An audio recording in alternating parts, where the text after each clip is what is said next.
People talk about the empty chair like it's a metaphor. Mine wasn't. It was row 3, seat 4, at a small white chapel on a hill outside Boone, Iowa. A ribbon with my mother's name fluttered against the wood, and the late May air moved through like it didn't owe anybody anything. That morning I told myself I wasn't counting, but I was counting. The cars that pulled in and the ones that didn't. The hugs I gave and the hugs I saved. There's a particular heaviness to the hour before vows when you realize the people you practice being good for won't show up to watch you be happy. My name is Harper Lane. I'm 34. I make things. Videos mostly. Stories that fit inside a pocket and still manage to carry a house full of feelings. I came from a split level on the east side of Des Moines that smelled like grass clippings and the cold dinner you weren't supposed to reheat. And this is the story of how I stopped knocking on a door that was never going to open and built a different house. We lived on Harding Avenue, where summer felt like a sprinkler you weren't allowed to run through unless you'd mowed the yard first. My dad, Rick, sold HVAC units to grocery stores. My mom, Darlene, kept books for a dentist across town.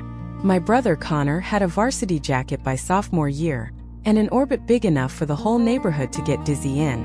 When Connor's team won the district championship, our driveway became a parade route. Someone taped a banner to the garage. Strangers ate baked beans off paper plates on our porch swing. My mom poured lemonade into solo cups until her wrist ached. 2 weeks later, I made the finals in a 7th grade speech competition for a piece about courage. I wore my church shoes. I waited for them to take off work. They couldn't. Dad was slammed within stalls. Mom had peril. Connor had practice. I took the bus, won a ribbon, and rode home with it folded in my pocket so the crease would look like I meant it. There were moments across those years I could point to like thumbtacks on a map.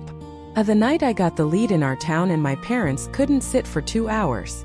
On my 16th birthday when the voicemail said, "We'll do something this weekend." And there was always a game that weekend. The morning I brought home an essay prize and set it on the kitchen island. By dinner, it had been moved to the junk drawer to make room for Connor's plaque. Connor wasn't cruel. He was magnetic. If you set a table and invited the sun, would you blame the forks for pointing toward it? I don't think anyone in my house meant to forget me. But forgetting is a muscle, use it enough and it gets good at its job. Freshman year, I landed an elective in a windowless media lab run by a man named Mr. Platt. He had coffee breath and the kind of patience you develop only after you've taught teenagers to coil cables for 20 years. He slid me a loaner camcorder that worked if you jiggled the battery and said, "Tell me something real. Doesn't have to be loud. Just make it true." The first thing I filmed was my neighbor, Mrs. Alvarez, braiding her granddaughter's hair before school. The sun hadn't come up yet, but the kitchen was bright with that yellow light some houses always seem to have. She talked about coming to Iowa from El Paso in '79, about how she could tell if a storm was coming by the dog's paws. Nothing dramatic.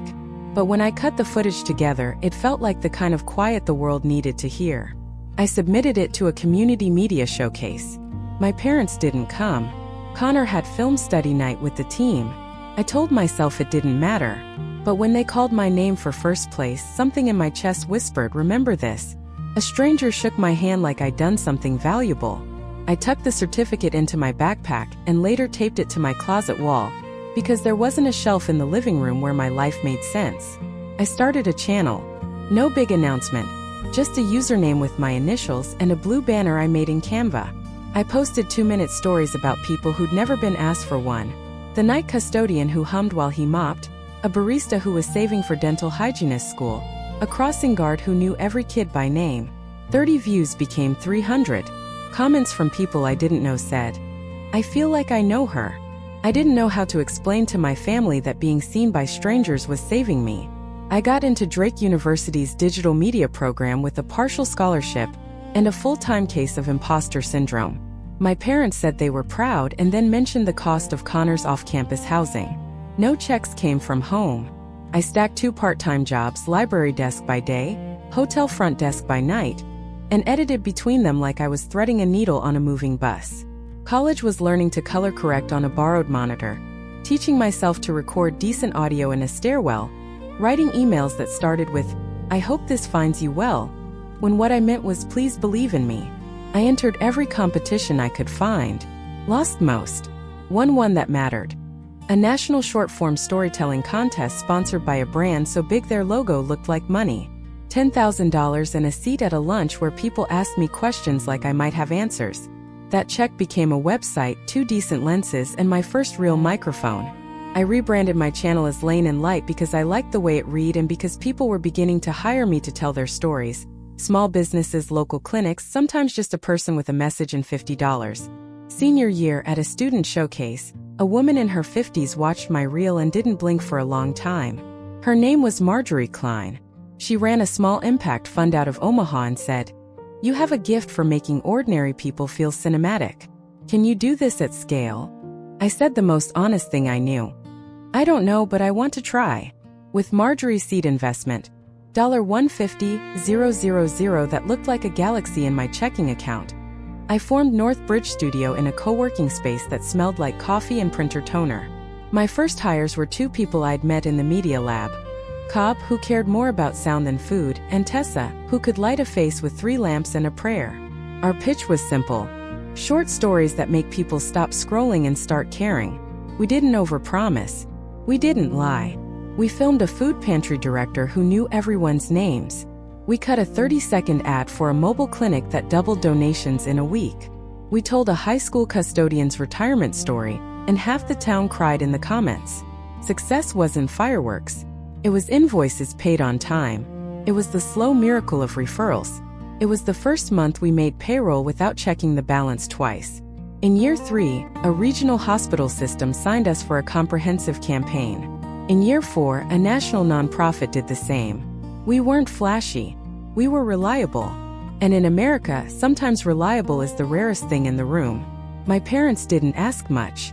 They congratulated Connor on closing cases and shook their heads about the price of eggs. We weren't estranged.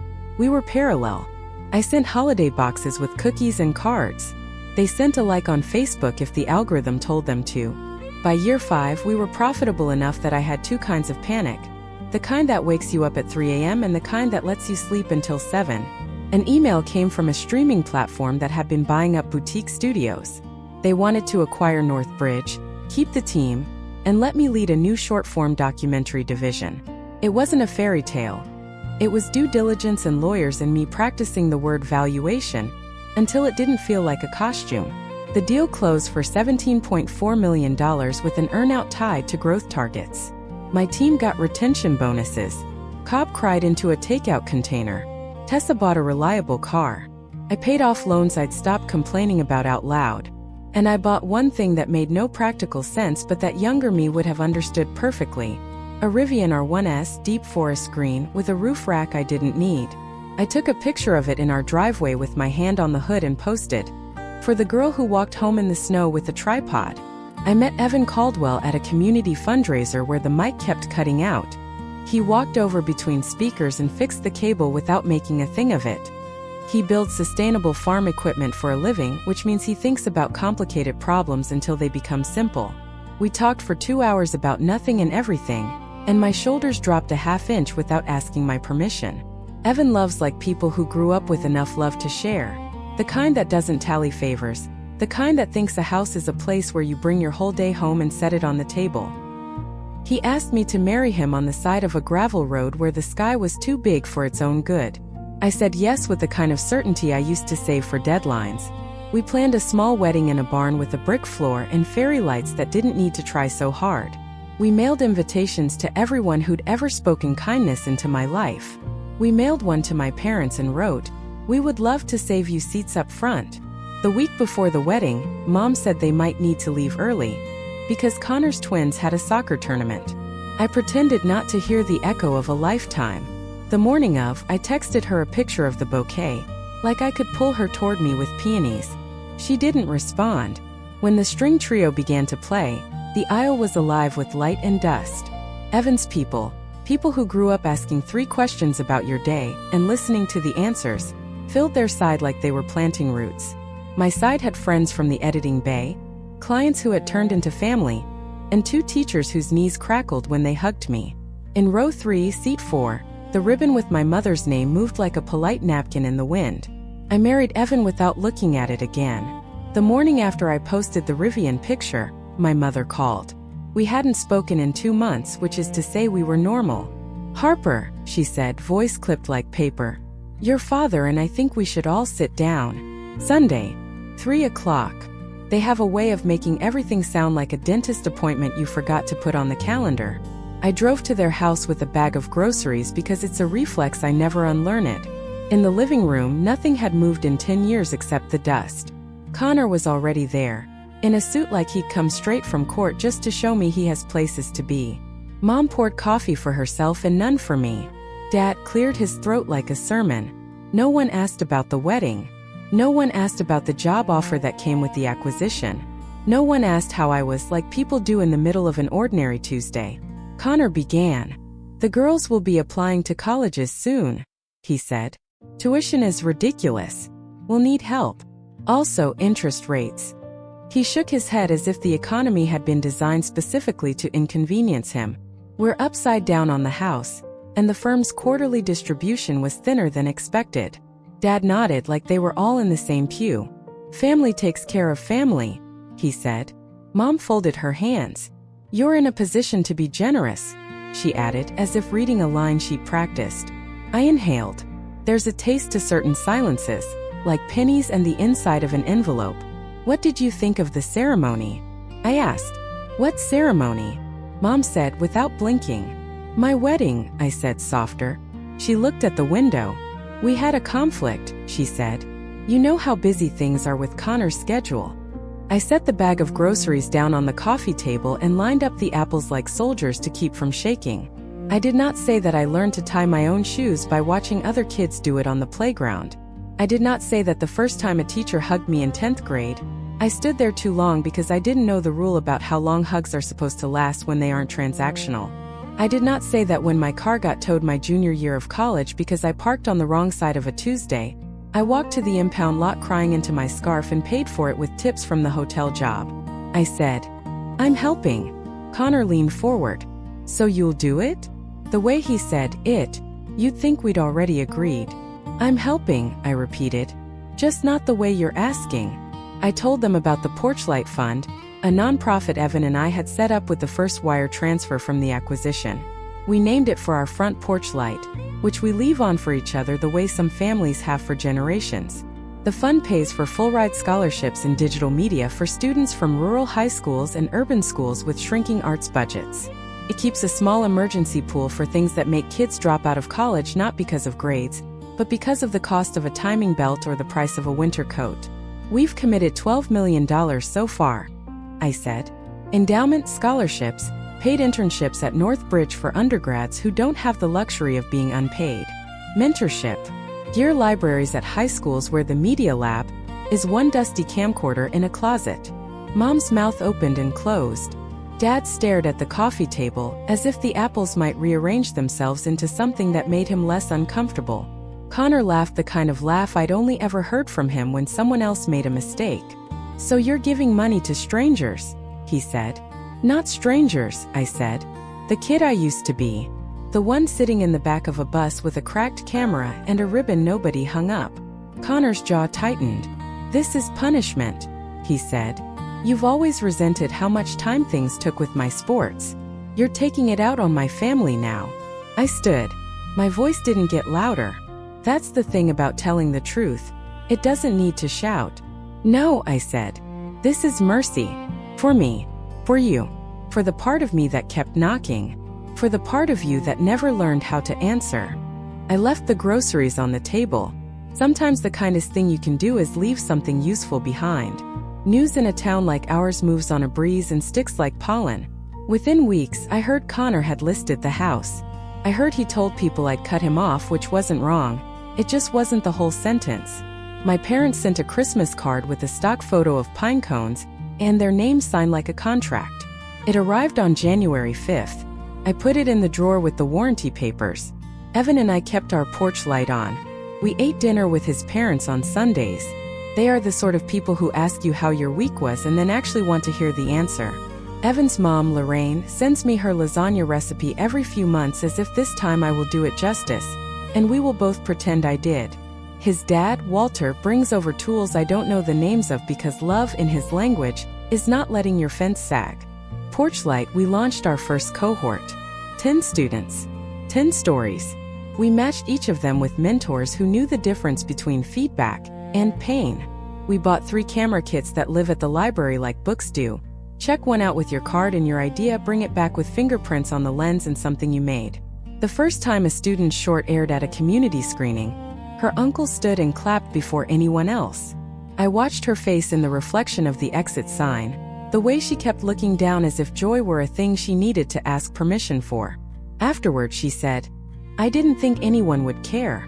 I told her the truth I wish someone had told me sooner. People are always ready to care.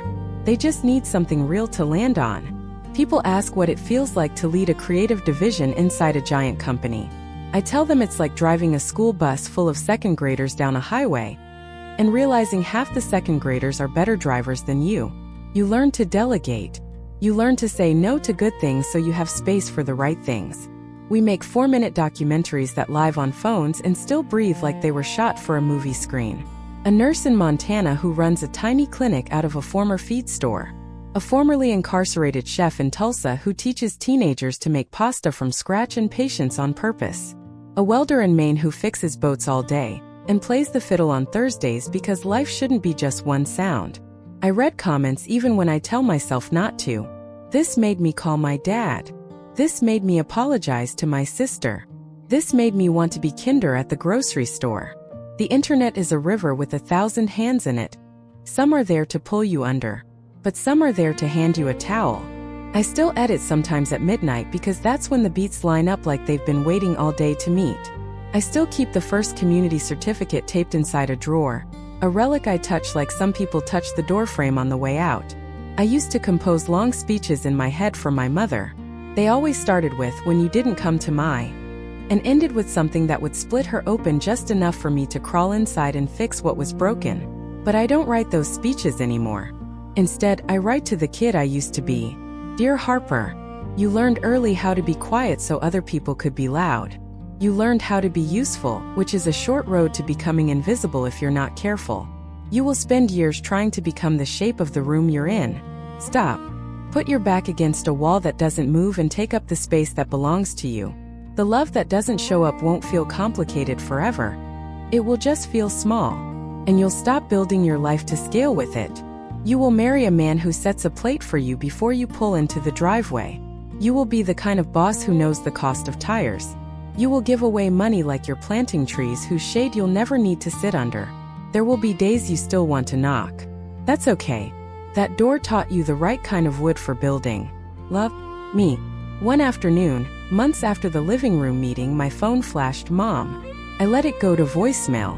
Later, I stood at the kitchen counter with the cutting board still dusted in breadcrumbs and listened. Her voice was small in a way I'd never heard.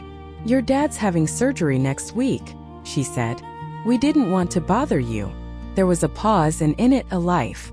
"We saw the piece you did about the school in Michigan. It was nice." Another pause. "If you're busy, don't worry about calling back." It would be easy to build that into something it wasn't. An apology, an invitation, a door unlatching. It wasn't. It was a sentence carried across a windy field and laid on my porch like mail. I called her back. We spoke politely. I sent food to their house the day of the surgery because love is also logistics. I didn't show up in a way that would teach my younger self a new trick. That my worth comes from being needed without being cherished. I showed up in the shape of a boundary with a bow. When Dad came home and the nurse said he'd be fine, I stood in my kitchen and let the relief move through me without looking for a place to put it. Some things you feel alone on purpose. I'm not particularly religious, but there's a place in town where the air feels like confession. It's the public library at 4 p.m., when the light hits the long table near the backstacks and makes halos out of dust. That's where Ari, one of our Porchlight scholars, set up a borrowed camera and tried to make a tripod out of 3 heavy books. Ari was quiet the way I am. He filmed his grandfather's hand shelling peas at the kitchen table and cut the footage so carefully you could hear the hinge of the chair when someone breathed. When it premiered at our showcase, the audience went still in that rare, holy way that doesn't need to clap to prove it was moved. Afterward, he stood with his thumbs in his hoodie and said, "I didn't think anybody would come." I smiled. "They always come," I said. They just need to know when the lights go up. He asked if I'd write him a letter for a scholarship. I wrote the truth and then a little bit more, which is close to a prayer if you do it right. He got it. He called me from a campus green the first could hear in the wind, and somewhere across town a door I used to knock on finally stopped echoing. The best thing we did at Porchlight wasn't the endowment or the gear library or the internships. It was the table. We built a long one out of maple that we salvaged from a school gym floor. The legs are welded steel. It seats 20 if everyone is willing to lean. Tuesday nights we eat there, students, mentors, my team, sometimes Evan's parents. We pass bowls of chili and salad someone actually washed all the way through. Phones go in a basket by the door. The rule is you can talk about your work if you want to, but you don't have to. There's a chair at the end that's always empty at first. I don't put a ribbon on it. It belongs to whoever walks in late because the bus broke down or their boss wouldn't let them leave early, or their courage arrived 10 minutes behind them. Every week that chair gets warm. Once, after a screening, a man my father's age said, "You kids are too soft." I looked at him and thought about all the ways hardness had failed me. "Maybe," I said, "but softness built this table." I wish I could tell you there was a single moment, a cinematic door slam, a monologue that fixed the plumbing of our family in 3 pages. What happened was smaller and more honest. I stopped writing texts I wouldn't send. I stopped staying up late to rehearse speeches no one would hear. I stopped saving seats for people who had season tickets to somewhere else. And without all that noise, my life got loud in the right places. In the editing bay at 1:12 a.m., when the cut lands exactly where your gut knew it would. At the long table when a student laughs for the first time in a room where they once whispered. In a Rivian heading west with Evan's hand on my knee and 2 thermoses clanking like a hymn. If you ask me what forgiveness looks like from here, I'd say it looks like not keeping score. It looks like sending soup to a house where no one makes room for you and then going back to your own house where they do. It looks like quiet respect for your own oxygen mask. On a Tuesday in late autumn, I pulled into the library lot and saw 2 of our students arguing about whether a lav mic cable counted as a rope and a metaphor they couldn't agree on. I walked inside past the returns desk, nodded to the librarian who knows our names, and sat down at the long table with my laptop. I opened a project called Hands That Know the Way, about a midwife on the south side who carries a pager like a lighthouse carries a light. I scrubbed through footage until I found her humming. It wasn't a song you'd hear on the radio. It was sturdier than that. It was the sound of showing up. My phone buzzed with a picture from Evan, a pot of chili and a note that said, "Don't worry, I didn't burn it this time." Lorraine texted a string of hearts that always feels like too many and exactly enough. Walter asked if I had time this weekend to help with the fence, even though he knows it'll take him less time without me. I saved the project. I looked at the door. Someone walked in late, cheeks pink from the cold, and took the chair at the end. I slid a bowl across the table. "You made it," I said. She nodded. "Barely. Barely still counts. If you needed a moral, here's mine. You are not a ghost just because somebody else forgot to clap. You are not selfish because you built a life that fits you instead of shrinking to fit a room where you are always an afterthought. You are allowed to choose generosity that doesn't erase you. You are allowed to define family as the people who bring chairs when the table runs out. People ask if I wish my parents had been different. Sometimes. Mostly, I wish the kid I was had met me sooner. She would have eaten 2 helpings, asked for the recipe, and laughed when the salt fell in too fast. She would have loved the porch light. My name is Harper Lane. I'm from Des Moines, Iowa. I make small films about human beings because somebody didn't make room for mine. I don't knock anymore. I build. And I leave the light on.